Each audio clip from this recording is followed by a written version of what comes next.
देखिए, आप इसको जिस अंदाज से ले लें, अच्छाई कोई भी अंदाज से हो जाए।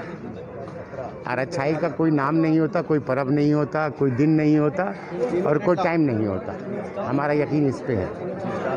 और मुसलमान तबके में एक तबका जो है शब बरात मनाता है और एक तबका नहीं मनाता है। जो मनाता है उसको शब बरात मुबारक हो, जो नहीं मनाता है उसको भी मुबारक हो।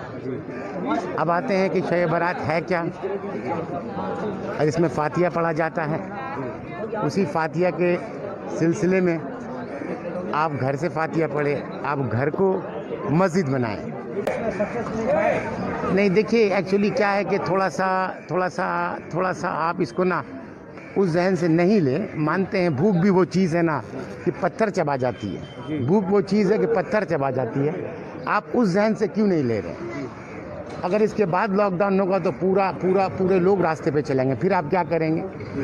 रोज़ी भी तो, भूख भी तो एक चीज़ है ना कि नहीं है? भूख भी तो इम्पोर्टेंस है। ये लोग ऐसे ही नहीं हैं, पागल है चले आ रहे हैं। आप रोटी घर भिजवा दें, आपने लॉकडाउन किया, रोटी भी भिजवा दें, ख़त्म हो गया। ज़िंदगी है तो मौत का पहरा है, तो आपने लॉकडाउन किया, भूख का इंतज़ाम कहाँ है?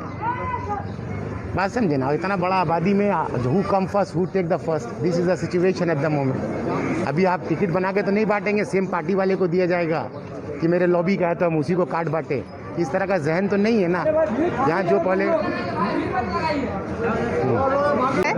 तो ये खुशियाँ बांट कर ही हर त्यौहार जो है हम लोग खुशियाँ बांट के ही मनाते हैं। और ये शब बारात में भी जैद भाई जो है हमारे, वो सबके साथ दूध बांटकर खुशियाँ मना रहे हैं। ये बहुत अच्छी बात है।